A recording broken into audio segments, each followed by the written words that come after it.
Good morning. It's Roblox reporting live from Bear Garden Hostel.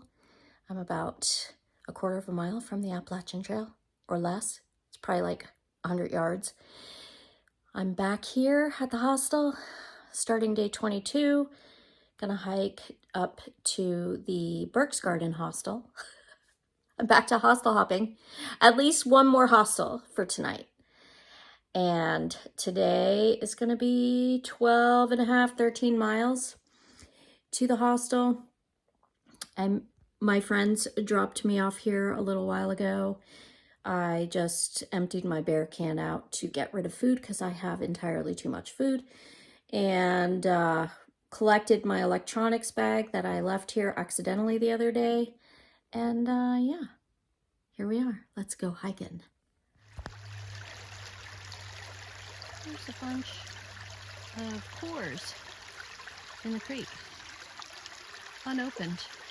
Is that trail nut? Just floating there. I don't drink beer. Fun. It's near the little picnic pavilion, which also has an outhouse like privy. Okay. I have reached the water crossing that the bridge is out, but according to that measurement stick over there, it's only about a foot deep, so I'm gonna change out of my shoes into my Crocs and walk across. Should be fun, theoretically. I would film walking across this, but I don't think I'm going to. So what's your trail name? Double G. Double G. For great-grandfather. Great-grandfather. He's through hiking the trail, and he's a kayaker, so he's gonna give us tips on how to cross this river safely.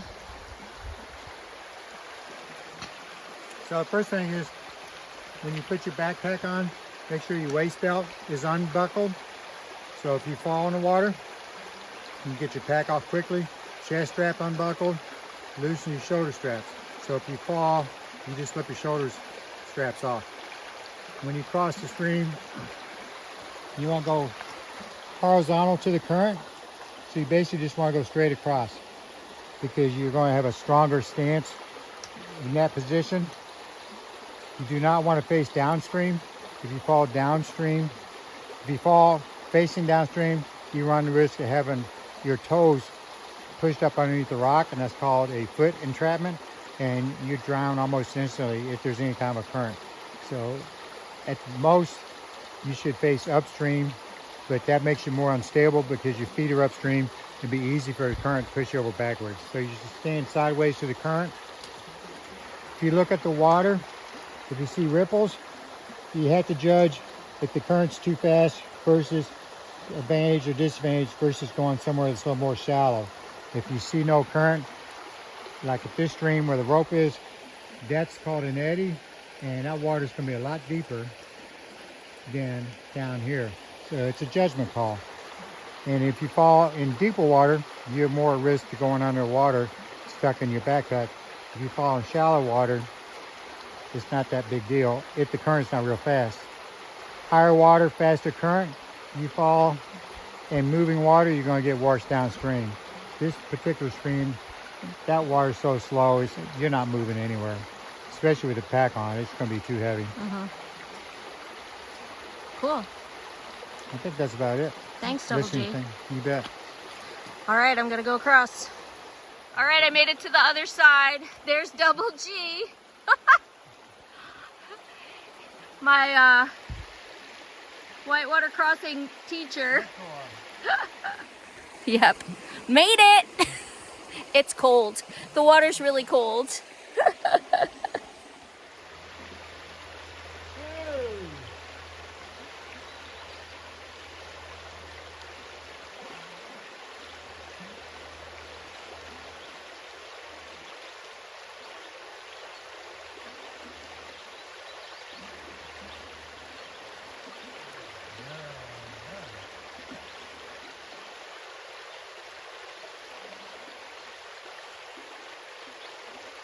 drawback is if you have flip-flops like I do, they have a tendency to float. Yeah. So I can feel them trying to pull up, the current trying to pull them off my feet. Yeah, yeah. And they're slipping. These are not made for rivers. They're slick as heck. You made it. Woo! Well,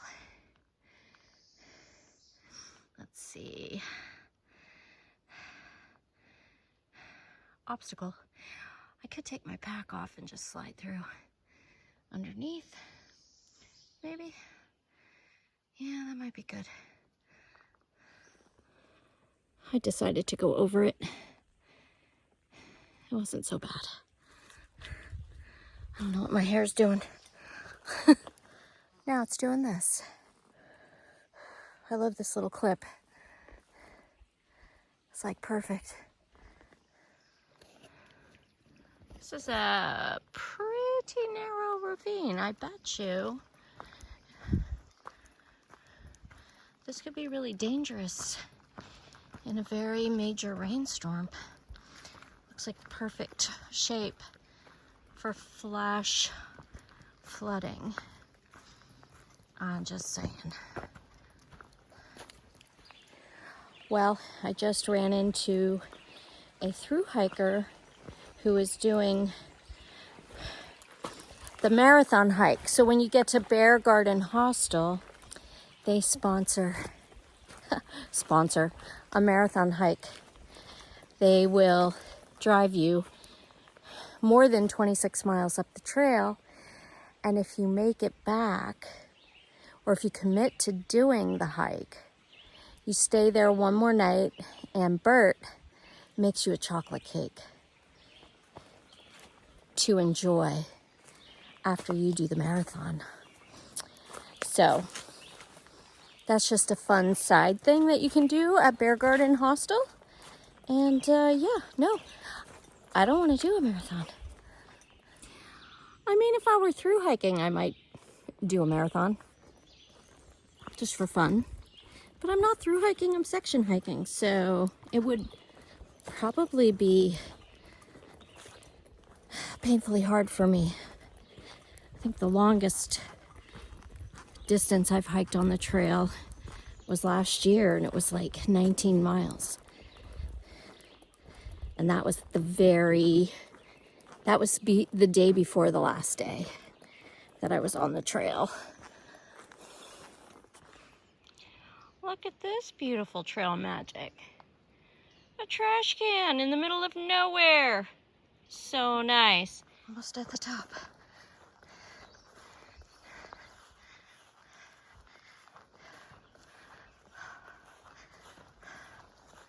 There's a pond up here. That's pretty. That's nice. Pretty views. Pulling up to the Chestnut Knob shelter. Wow. Wow, wow, wow. Look at that view. Woo! Howdy. Oh, hi. You scared me. It's closed. Just give me 2 minutes, okay? It's closed? No, I'm gonna change my clothes. Oh, okay, okay. Sure. That is Burke's garden down there. Wow, that's pretty. Very pretty. Beautiful. Beautiful views. All right. I'll show you the inside of Chestnut Knob Shelter in a minute. Somebody's changing their clothes. How are you? Good. I'm not staying, I'm just checking it out. Yeah, I'm staying because I want to watch the hockey game. Oh, fun. And You got a good signal. Got a good signal up here. This is nice. It's pretty big. Yeah. It's cleaner than that picture, so. Mm. Staying to watch a hockey game. Oh, that's annoying, sorry. What's that? My dragging my poles. This is neat. Looks like there used to be a fireplace. Yeah. Neato. There's a chimney on the back. It's pretty nice. Well, enjoy your game. All right, you heading to the hostel? I am. All right, enjoy that. Thanks. Have a good one.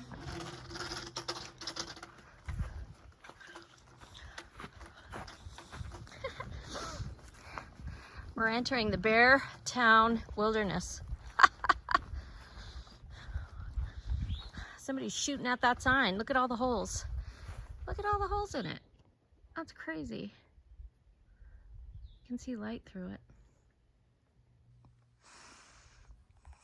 All right, there's the privy. Privy with a view. Excellent. I have half a mile to get to the part of the trail where I go to the Burke's Garden Hostel. And it's all downhill. All right. 0.75 to the first house on the right. And then they give people a ride back up here to the Gap in the morning, which is amazing because I think it's all uphill. Made it to Burke's Garden Hostel. I even know where to go because I was just here to pick someone else up. Look at how pretty this hostel is.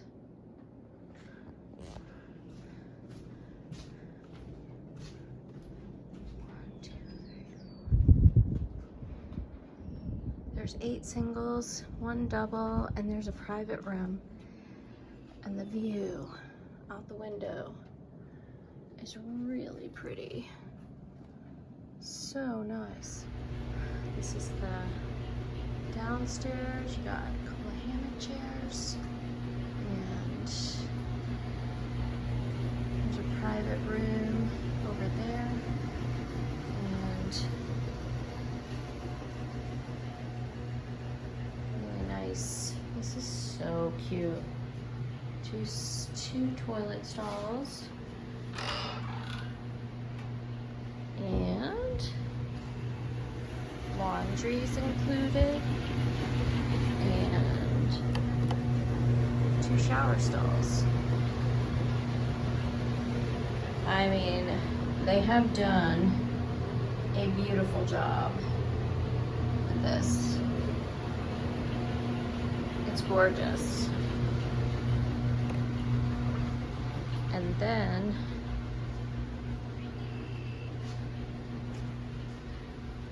that white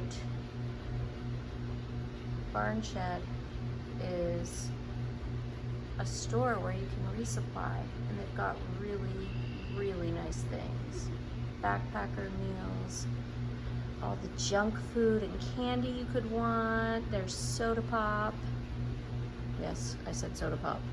I'm not a soda pop saying kind of person. And then in the morning, there is coffee, and you can make your own waffles for breakfast. It's so nice. That's gonna do it for day 22. I ended up walking 12.8 miles on the Appalachian Trail, and I walked a total of 14.5 miles. It was a good day. I'm doing my laundry, drying out my tent from the rain that we had in Damascus. And yeah, I've got about 65 miles left. So I'll see you all in the morning.